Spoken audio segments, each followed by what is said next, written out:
যেহেতু 8 মাসে বাচ্চাটাকে বার করা হয়েছিল, এমনকি ওর মাকেও বাচ্চাটাকে দেখায়নি। তো অ্যাকচুয়ালি তো নিয়ম বটে, বাচ্চাটা যখন সিজার করার সঙ্গে সঙ্গে বাচ্চাটাকে মাকে দেখাবা দরকার বটে। সব বন্ধুরা দিনের দিন শিল্পীর খোঁজ এবং বিভিন্ন জায়গায় ট্রাভেলস করে এই চ্যানেলে দিয়ে থাকি। আপনারা দেখেছেন প্রতিনিয়ত এরকমভাবে আমার পথ চলে, তাই কন্টিনিউভাবে চলতে থাকবে। তো আপনারা দেখেছেন বিভিন্ন জায়গায় ট্রাভেলস করে এই চ্যানেলে দিয়ে থাকি। কারো বিপদ হয়েছে, কারো সমস্যা হয়েছে, তার পাশে আমি দাঁড়াই। আর ভালোবাসাটা আপনারা যে পরিমাণে দেখাচ্ছেন অসংখ্য ধন্যবাদ। তো এবার প্রতিদিন আমার ভিডিও আসতে থাকবে, ইন্টারভিউ আর হেল্প ভিডিও। অর্থতার সঙ্গে পরিচয় হয়েছে 1 থেকে 2 মাস আগে, কিন্তু উনি যে সাপোর্ট করেছে বিভিন্ন জায়গায়, একটা মানুষের পাশে দাঁড়াইছে, আরেকটা মানুষের পাশে দাঁড়াইছে, সবার কাছে দাঁড়াইছে। তো সেই আমার সঙ্গে যুক্ত হয়ে গেছে। তো দাদা আমরা একসঙ্গে পথ চলছে আর চলতে দেখবে। যে মানুষটা সোশ্যাল মিডিয়ায় সবাইকে হাসায়, সেই মানুষটাই আজ চোখের জল।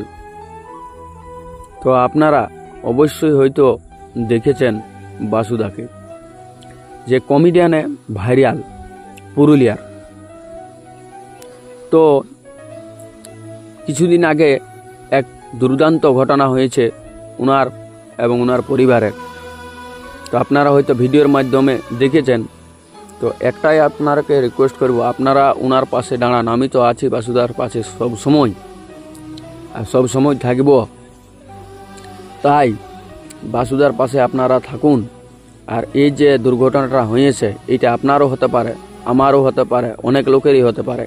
তাই সবাইকে একজোট হয়ে কাজ করতে হবে, বাসুদার পাশে দাঁড়াতে হবে। ন্যায্য বিচার চাই এইটার। যে বাসুদা বেলের শরবত নামে পরিচিত, এবং একটা ভিডিও কাঁদাতে অনেক লোকেই পারে, কিন্তু বাসুদা সবসময় হাসাতে পারে। কিন্তু এখন এই মুহূর্তে কান্নায় চোখ ভাসছে। তাই সঙ্গে আপনারা থাকুন আর ভিডিওটি দেখুন, আর বাসুদা কি বলতে চলেছে সেটা আপনারা শুনুন। তো জোড়হাত করে বলছি, ভিডিওটা কেউ স্কিপ করে যাবেন নাই, ভিডিওটা দেখার চেষ্টা রইল। তো পুরো ইন্টারভিউটা আপনারা এক নজরে দেখুন। আর ভালো লাগলে অবশ্যই কী করবেন, লাইক করবেন, কমেন্ট করবেন আর সাবস্ক্রাইব করবেন নতুন হয়ে থাকলেন। আর অবশ্যই আপনারা কমেন্ট করবেন যে কথা যেতে হবে, কার কাজ যেতে হবে। আমি সরাসরি চলে যাচ্ছি। টাইটেল এবং থাম্বনেল দেখে আপনারা হয়তো বুঝে গেছেন যে আমি কার ইন্টারভিউ নিতে এসেছি। বন্ধুরা বিশেষ কথা হলো যে আমার চ্যানেলে অবশ্যই আপনারা দেখেছেন হেল্পিং ভিডিওতে। তো যে দাদাটার নাম করলাম, অবশ্যই ওনার কাছে আগে কিছুটা ইনফরমেশন আমি সংক্ষেপে নিতে চাই। তো দাদা আপনার নামটা?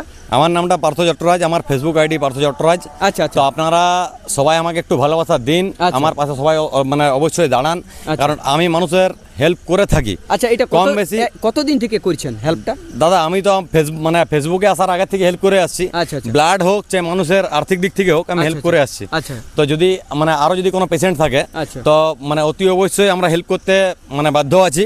কারণ কিনা আমরা এই প্ল্যাটফর্ম নিয়ে কাজ করছি। তো এই প্ল্যাটফর্মে কাজ করতে গেলে একে অপরকে হেল্প করতে হবে। আর দ্বিতীয়ত হচ্ছে যে যারা পেশেন্ট আছে, যারা ভুক্তভোগী, ডায়ালিসিস চলছে, কিডনি পেশেন্ট, যারা ক্যান্সার নিয়ে ভুগছে, তাদেরকে অতি অবশ্যই আপনারা হেল্প করুন। এটা আমার রিকোয়েস্ট আপনাদের পুরুলিয়াবাসীর কাছে। একদম। আর একটাই বক্তব্য দাদা, যে যারা আপনার কাছে আসছে সহায়তার জন্য, তাদের অতি অবশ্যই কিন্তু আপনারা কিছু হলেও হেল্প করুন। কারণ আপনারা যে জায়গায় দাঁড়িয়ে আছেন, সে পেশেন্টটা কিন্তু অন্য জায়গায় দাঁড়িয়ে আছে, লোক জীবন মরণ নিয়ে খেলছে।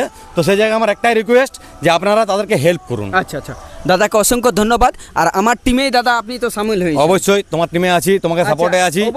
অবশ্যই আমার ভিডিওর ইউটিউবে আমার চ্যানেলের নাম্বার দিয়ে আছে, অবশ্যই আপনারা কমেন্ট করবেন এবং কল করবেন। অবশ্যই কল করতে পারেন, দুটো হোক একটা হোক, আপনি ব্লাডের জন্য বলুন, আপনার পাশে থাকতে বলুন, আমরা অবশ্যই অলওয়েজ পাশে আছি। আপনি ফোন করুন নির্দ্বিধায়। আচ্ছা। তো দাদাকে অসংখ্য ধন্যবাদ। কারণ আমার কিছু আমাদের বাসু তো অলওয়েজ সবার সঙ্গে থাকে। আর বাসু হচ্ছে এমন একটা জায়গার মানুষ যে বাসুর মধ্যে কোনো ঘমন্ড নেই আজ অবধি। যত ক্রিয়েটার উঠেছে, আজকে ক্রিয়েটারের নাম করছি না, আজকে বাঁকুড়া পুরুলিয়া ভেদাভেদ করে। ঠিক আছে, কিছু ক্রিয়েটার আছে যারা বাঁকুড়া পুরুলিয়া ভেদাভেদ করে, যে তোমার বাঁকুড়া পড়ে গেল, আমি তোমার এই জায়গায় সহায়তা করতে পারবো না। আজকে আমাদের মধ্যে এমন একজন পেশেন্ট আছে যে কিডনি ডায়ালিসিসে ভুগছে, তার কিডনিতে ছিদ্র হয়ে যায়, ছেনা যেটাকে বলে, পুরুলিয়ার ভাষায় পড়ে ছেনা। বাঁকুড়া সেটা না, পুরুলিয়ার ভাষায় ছেনা বলে। আছে পেশেন্টটা আমাদের মধ্যে পেশেন্ট আছে। সে পেশেন্টটা হচ্ছে আমাদের পুরুলিয়ার কাশীপুরের একজন। সে পেশেন্টটা বাঁকুড়ার একজনকে সহায়তার জন্য হাত বাড়িয়েছিল। সে বাঁকুড়ার ওই বিশিষ্ট ব্যক্তি, ভাইরাল ব্যক্তি, সে একটাই ব্যাপার বলেছিল যে তুমি পুরুলিয়ার মধ্যে পড়ো, তোমাকে আমি আর কোনো সাপোর্ট করতে পারছি না, সে ক্রিয়েটারের নামটা আমি এখানে নিচ্ছি না। বাসুদাকে কিছুটা ইনফরমেশন আমি তো আমার থেকে রিকোয়েস্ট করব। দাদা আপনার একবার নাম এবং ঠিকানাটা একটু বলুন। আমার নাম হচ্ছে বাসুদেব দাস। আচ্ছা আচ্ছা আমার চ্যানেল হচ্ছে বাসুদেব। আচ্ছা আচ্ছা। তো আমি অনেকেই হয়তো আপনার ইন্টারভিউ নিয়ে ফেলেছে নিয়েছি। অলরেডি। আমি আমার আগের চ্যানেল একটা নিয়েছিলাম, নিয়েছে। সেটার 1-2 বছর আগে সেই চ্যানেলটা লুপ্ত হয়ে গেছে। হ্যাঁ। তার জন্য আবার আপনার বাড়ি এসেছি, সেই কারণে কিছুটা ইনফরমেশন জানতে চাই যে আপনি বেলের শরবত উদ্দেশ্য হয়েছে কিভাবে আপনি ওইটাই এসেছেন একটা হলো, আর ওই বৈদিকে মোটাটাকে পাতলা করছো সেইটার একটু বিষয়ে দর্শকরাকে বলুন। আরে বাবা, আমি বেলা শরবতটা হওয়ার কারণ হচ্ছে একটা বিরাট কোহলিকে আমি ডায়লগ মারিছিলি। আচ্ছা আচ্ছা। তো তোমার হাসিটা কি বেলা শরবতের মতন? হ্যাঁ, এটা হচ্ছে আমার ভাইরাল। আচ্ছা আচ্ছা। ওকে একটা ডায়লগ মারিছিলি আমি, সে বিরাট কোহলি তোমার যে হাসি বেলা শরবতের মতন, এটা আছে। এইটা আর বৌদিকে তো তোমার বলেছি আমি, হ্যাঁ। সে পুলিশ হবা, হ্যাঁ। তোমারই কপি হচ্ছে। আচ্ছা তুমি কি পাতলা হবা? আচ্ছা আচ্ছা। আর পার্থ ভাই আমার যা বললো, সে কোনো কিছু যদি পুরুলিয়াতে দরকার লাগে তো আমাকে একবার ফোন করবে, পার্থ ভাইকে ফোন করবে। একদম। কোনো যদি আমরা আছি, বাকি আমরা আছি, অন্য কোনো তোমার বাঁকুড়া আর মেদিনীপুর দরকার নাই। আচ্ছা দাদা, আমরা দাঁড়ায় আছি তো, আচ্ছা সামনে বুকটা থেকে বুঝে দাঁড়ায় আছি একদম। যতটুকু পারিব করে দিব। কারণ তোমার বৌদি ডেলিভারি ছিল, বুঝলো না, বাচ্চা আবার ছিল 8 মাস চলতেছিল, 8 মাস। তো হঠাৎ আর বলছে একটু শ্বাস আমার নিতে প্রবলেম হচ্ছে, মানে একটু নিঃশ্বাসটা নিতে প্রবলেম হচ্ছে। তো বলি চলো, তোমাকে তো এমনিতে আমি ফি দিয়ে দেখাই ডাক্তারকে। তো বলি এখন তো ডাক্তার নাই, তাহলে চলো যাবো একটু সদর হসপিটাল যাবো, দেবন মাহাতো সদর হসপিটাল। যাতে যাতে হঠাৎ ডাক্তার বলে দিল 8 মাস চলছে, বলছি যাকে তখনই সিজার করতে হবে। তখন আমি ডাক্তারকে বলি, ডাক্তার তো আমি দেখতে পাইনি, নার্সগুলোর সঙ্গে কথা বলছি। বলি ম্যাডাম আপনি তো সিজার করছেন, তো কোনো অসুবিধা আছে কি? তো না, কোনো অসুবিধা নাই, তুমি শুধু একটু সাইন করে দাও, কোনো অসুবিধা নাই। আমি বলি কোনো অসুবিধা নাই? বলি বাচ্চা মা বাচ্চা দুটাই ভালো থাকবে, তো আপনি যে সিজার করবেন?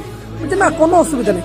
আমার বোধ জিজ্ঞাসা করছি ভিতরে ডাক্তারকে, ডাক্তারবাবু আপনি যে আমাকে 8 মাসে করছেন সিজার, তো কোনো অসুবিধা নাই তো? বলছে না না না, তোমার সময় হয়ে গেছে, বাচ্চাটা তুলে নিলেই ভালো হয়ে যাবে। আমাকে ওইটাই বলেছে। আমি বলি তাহলে সাইন করে দাও, যেহেতু বলছে আমাকে বাচ্চা ভালো আছে, মা ভালো আছে। হঠাৎ শুনছি মানে বাচ্চাটা যখন হইলো, হঠাৎ দেখছি বাচ্চাটা কান্না টান্না কোনো করা নাই। হঠাৎ তোমাকে এমার্জেন্সি নিয়ে গেল, 5 ঘন্টা বাচ্চাটা, যেহেতু 8 মাসে বাচ্চাটাকে বাইর করা হয়েছিল। এমনকি ওর মাকেও বাচ্চাটাকে দেখায়নি। তো অ্যাকচুয়ালি তো নিয়ম বটে, বাচ্চাটা যখন সিজার করার সঙ্গে সঙ্গে বাচ্চাটাকে মাকে দেখাবা দরকার। সামান্য পরিবার ক্ষুদ্র একটা অ্যাডভার্টাইজের মতন দেখান দেন, তুমি কি পাতলা হবা? তো ভাই আমি একটাই কথা বলতে চাই, যদি এখানে পাবলিকের হেল্প নিয়ে কোনো একটা কথা আছে, যদি একটা মানুষ নিজের জীবন নিয়ে সার্ভাইভ করে, তো এখানে কি দর্শক তোমরা বলো, এখানে কি তোমরা পুরুলিয়া বর্ডার, বাঁকুড়া বর্ডার তোমরা কেউ দেখবে? কমেন্টে অতি অবশ্যই জানাও। আর ভাই আমি আছি সামান্য ক্ষুদ্র একজন মানুষ, তো ভাই আমার প্রফেশন 0, আমি কাজ করি গাড়ি, ঠিক আছে, আমি গাড়ি চালাই, গাড়ি সম্বন্ধে বুঝি। তাহলে আমার কি করা উচিত আমার ভাইরাল হওয়ার জন্য? কি করা উচিত ভাই? আমার কি করা উচিত? যদি আমি পেশেন্টের জন্য যদি কারো কাছে আমি হেল্প চাই, আমার কি করা উচিত? মাছ বিকা উচিত। তাহলে আমি মাছেই বিকিব।